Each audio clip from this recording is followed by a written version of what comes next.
Welcome to an episode of When Money Changed. In the year 215 AD, a Roman soldier stands in line to receive his pay. He has been stationed along the empire's edge for months. Cold mornings, long marches. The same stretch of road walked again and again. He is not thinking about politics. He is thinking about bread, about wine, about the small comforts his pay usually brings. When his turn comes, a clerk drops a leather pouch into his hand. The weight feels familiar. He loosens the drawstring. Inside are silver coins, round, stamped, official. The emperor's face stares back at him, calm and authoritative. Everything looks right. Out of habit, he brings one coin to his teeth, not to test it, just to feel it. And something feels wrong. The metal gives too easily. Not much, just enough to notice. He says nothing. No one does. For generations, Roman soldiers were paid in silver, not promises, not future wages, not paper claims. Silver. Silver bought food in the market. Silver paid rent. Silver rewarded loyalty. A soldier's oath was backed by metal. As long as the coin was honest, Rome was honest. This was not symbolism. It was structured. The Roman state understood something clearly. Armies march on trust as much as they do on discipline. And trust had weight.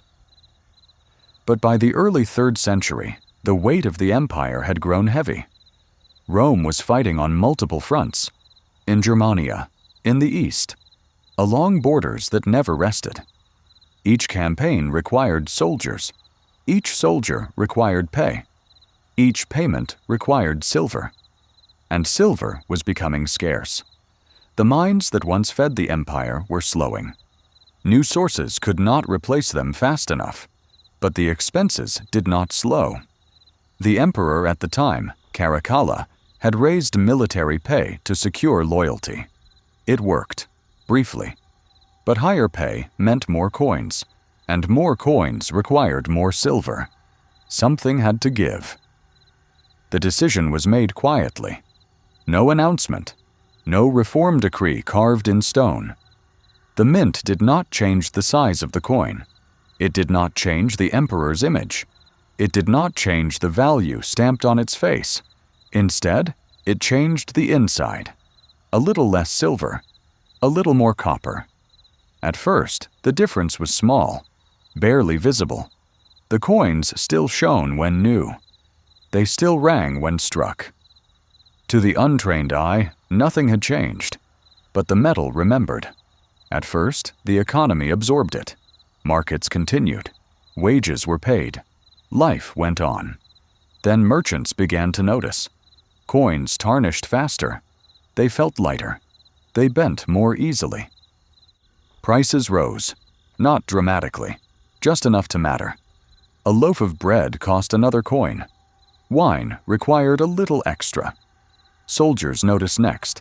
Their pay no longer stretched as far. What once covered a week now lasted days.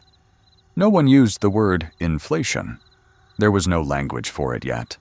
There was only a growing sense that something once solid had become thin. Rome responded the only way it knew how. More coins. As prices rose, wages increased. As wages increased, more coins were minted. As more coins were minted, even less silver went into each one. The cycle fed itself. By mid-century, Roman coins were mostly base metal, washed with a thin layer of silver that flaked away in use. Money became something you spent quickly, before it lost more value. The historian Cassius Dio, writing of the period, observed that everything was being paid for with money that was no longer worth its name. Trust did not vanish overnight. It eroded. And yet, Rome did not collapse that year. But something invisible had cracked. That soldier in 215 AD never made a speech, never protested. He noticed the change, and he adapted. Like millions of others, the empire didn't break that day. Only the belief holding it together did. quietly, coin by coin. If you learned something new today, then do subscribe. And if you'd like to know when the next story is released, you can turn on notifications by clicking the bell icon. See you next time.